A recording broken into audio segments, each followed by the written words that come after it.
Aquisições com breves resenhas logo após a vinheta.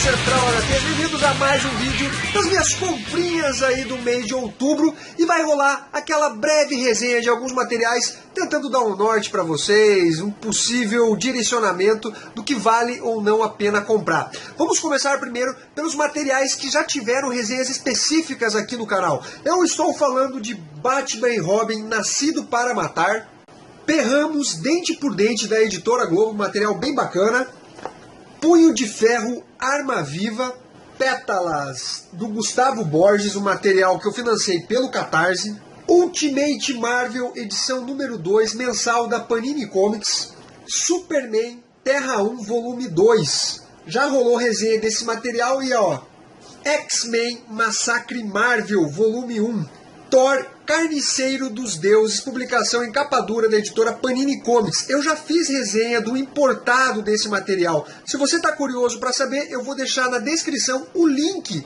da resenha que eu fiz de Thor, o Deus do Trovão, Carniceiro dos Deuses. Lanterna Verde, A Ira dos Lanternas Vermelhos. Quem fez essa resenha foi o Conema, aqui mesmo pelo Central HQs. Se você está curioso da qualidade desse material, dá uma olhada na resenha do Conema. Também vou deixar na descrição o link para você acompanhar.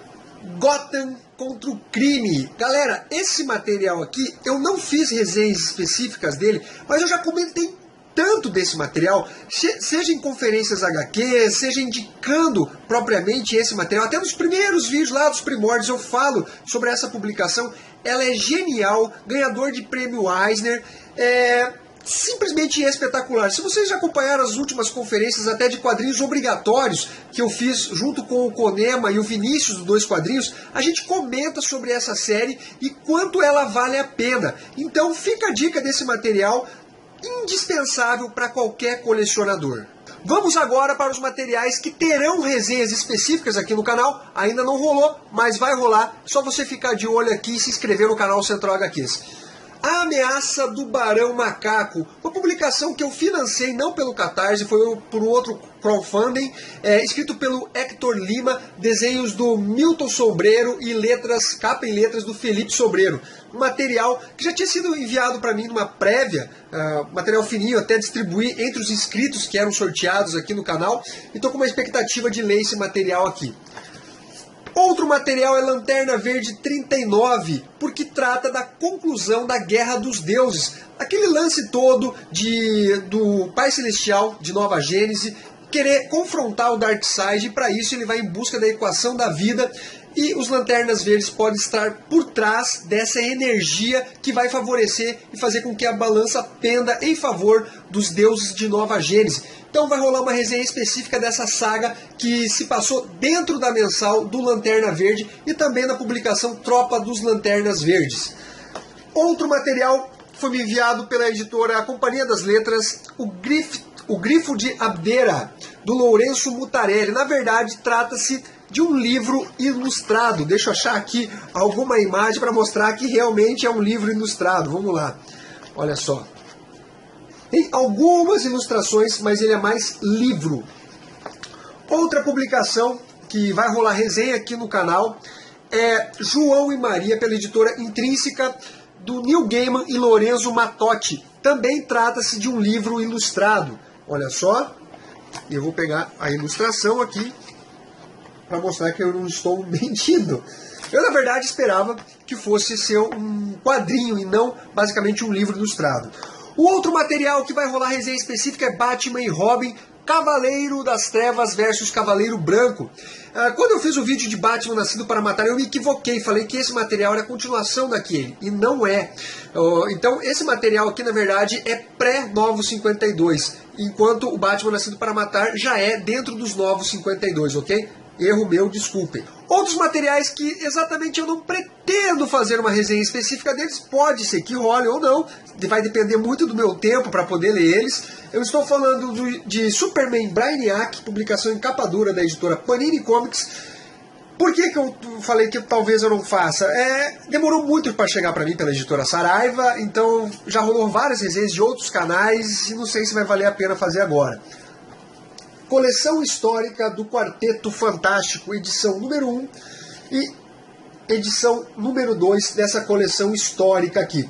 Ainda não li essas edições, se eu achar que vale a pena, eu faço uma resenha para vocês. Breves resenhas, Zetsuei no Tempest volume 8, publicação da editora JBC, série que se conclui em 10 volumes. Temos a feiticeira voltando para o passado para descobrir o assassino da Aika. A Aika, namorada de Yoshino e irmã de criação do Mahiro. Quando a feiticeira chega lá, ela se surpreende com o que ela descobre, não só com relação ao misterioso assassino da Aika, que nem você, leitor, eu aposto, desconfiava, bem como sobre a origem e qual é a função da árvore do Gênese e também da árvore do Apocalipse. Depois ela volta para o tempo presente e espalha essa notícia e começa a montar uma estratégia para poder destruir a árvore do Gênese. É um material bem bacana, bem denso por conta dos textos que apresenta esse mangá, arte muito boa. Então fica a dica desse material que está chegando ao final, pois se conclui no volume número 10. Estamos no volume número 8. Parasite volume 2, publicação da editora JBC. Um mangá bem interessante, diferente de tudo que eu venho lendo. Conta a história de um parasita que vem para a Terra e acaba dominando o corpo de um adolescente, o Izumi. Mas o objetivo dele era chegar até o cérebro, acaba chegando apenas até a mão, substitui a mão direita do Izumi. Tem outros parasitas nessa trama toda, uns que dominam cachorros, outros que dominam humanos, mas não só o cérebro, outras partes do corpo. Eles se tornam canibais, acabam matando outras pessoas. Nessa trama aqui, uma pessoa muito próxima do Izumi acaba sendo dominado por um parasita, isso dá uma revolução na vida dele. Além disso, o hospedeiro, para salvar a vida do Izumi, acaba indo para outra parte do corpo dele. É um mangá bem interessante. Deixa eu mostrar para vocês aqui algumas cenas. Ele é bem... cenas de terror, literalmente. Ele parece meio um pouco trash, assim, mas muito legal de se ler. Olha só mais um pouco. Fica a dica desse material Parasite da editora JBC. The Seven Deadly Sins, publicação da editora JBC, volume número 7. Nesse volume aqui, eu diria que a história caiu um pouquinho de qualidade, muita ação, muita cena de ação, mas a história parece que não caminhou muito. Mas ainda assim, acima da média, e vale a pena continuar comprando. O Meliodas, ele tá com essa sombra aqui ao redor do corpo dele, acaba deixando ele ensandecido, totalmente fora de controle, ele começa a destruir tudo num confronto que ele está tendo com o Paladino. A galera tem que vazar de perto ali, porque ele está muito poderoso. E no final das contas, eles vão atrás de outro pecado, o pecado da luxúria. É um mangá que tem bons desenhos, apesar que eu achei que esse volume aqui também decaiu um pouco em termos de arte, ficou um pouco confusas as cenas de batalhas entre os personagens aqui. Mas fica a dica desse material aqui porque ele é bem divertido. Yu Yu Hakusho volume 2, publicação da editora JBC. Nesse volume a gente vai ter basicamente o confronto do Urameshi com o Toguro pelas finais do Torneio das Trevas. Os personagens mostram eles se pegando leve durante as batalhas e depois vai aumentando o nível de poder, eles vão evoluindo. O Toguro fica totalmente deformado com as evoluções que ele vai fazendo durante a batalha, porque eles estão se testando e depois, obviamente, eles querem chegar ao máximo de poder para surpreender todo mundo. Tem uma aposta que está rolando também nos bastidores ali. É um mangá bem divertido, interessante de se ler, mas que tem uma arte bem sofrível. Olha só como o Toguro ficou totalmente desproporcional, né? Mas não, aqui com razão, não é por conta do desenho não. Apesar que o desenho em si, de toda a série, é muito mal feito pelo Togashi, né? Pô, Togashi, faz favor, né? Chobits, volume 6, publicação da editora JBC. Nesse volume somos cada vez mais convencidos de que aqui ela não é basicamente uma Persocon comum, e o Hideki parece que está cedendo cada vez mais e olhando ela não como um simples robô, mas talvez como um grande amor de sua vida.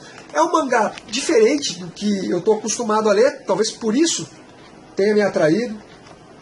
Tem cenas legais, bem emotivas dentro do mangá.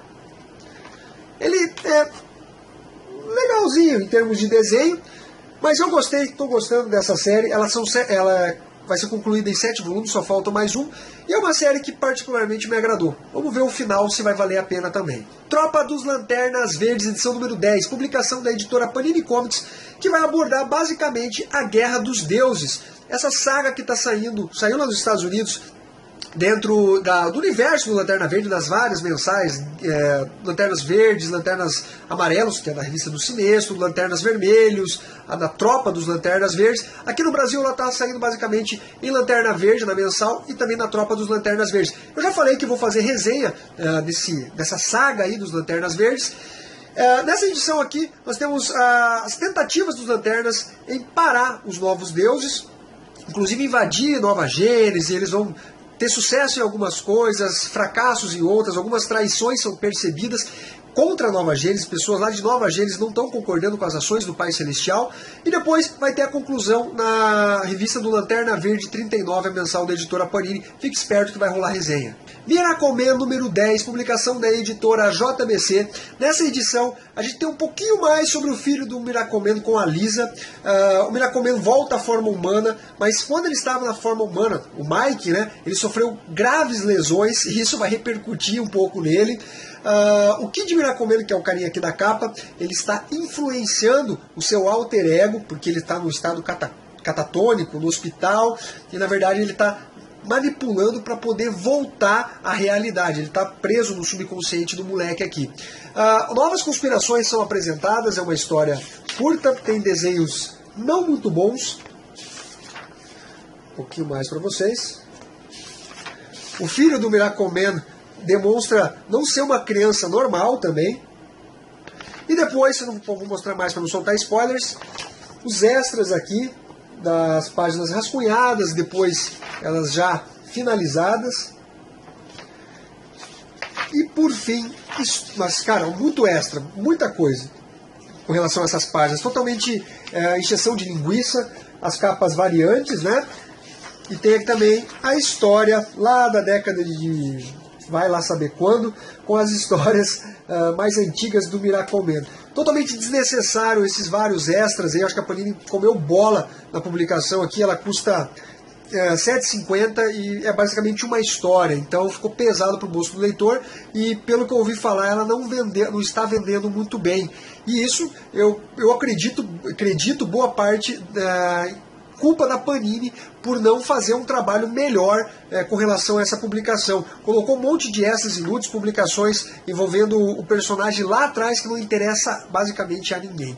Guardiões da Galáxia, edição número 7, publicação mensal da Panini Comics, continuação da edição anterior. Temos o Senhor das Estrelas comentando do confronto que teve com o Thanos, ajuda do Richard Rider, pai, não Richard Rider filho, que tem a mensal publicada dentro do universo Marvel. Ajuda também do Drax, ele está de posse do Cubo Cósmico. O Cubo Cósmico acaba parando nas mãos desses Vingadores distorcidos aqui. Vai ter um confronto entre o Senhor das Estrelas, Nova, Drax e Thanos contra esses Vingadores. É uma trama legal, tá sendo divertido de se ler, mas nada demais não. Eu provavelmente vou parar com essa mensal aqui após passar esses confrontos com o Thanos. Na segunda história do Mix, temos Guardiões 3000, continuação da história em que a Dina Drake é recrutada pelo grupo. Ela parece ter uma sensibilidade natural a rupturas no tempo. Eles estão naquele futuro, né? Guardiões 3000, não é à toa. Eles vão lidar com forças Stark, robôs Stark. E eles obviamente vão associar isso ao Tony Stark. É uma trama legalzinha, mas sinceramente não me agrada. Principalmente os desenhos são muito estilizados. Lembra muito o Joey Madureira, que obviamente não me agrada.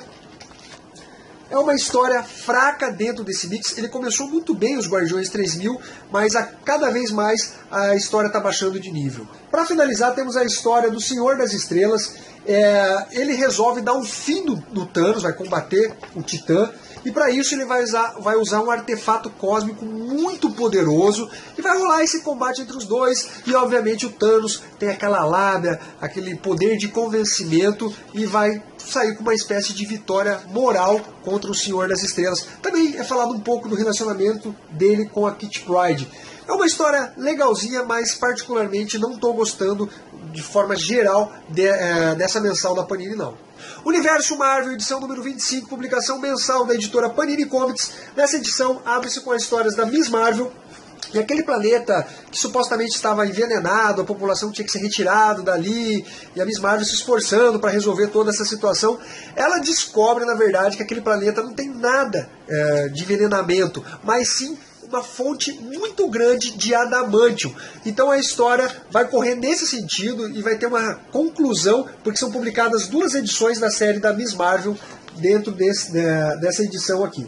Quarteto Fantástico relacionado a Pecado Original. A gente teve aquela ação do Ben Green, ele acaba sendo preso, vai parar na Ilha Riker por conta das ações dele, tentando detonar o Tocha, causando outros transtornos. A Mulher Invisível perdeu a guarda dos filhos, né? Ela e o Reed Richards. Isso deixou ela totalmente insana, ela combateu os Vingadores aqui, como vocês podem ver.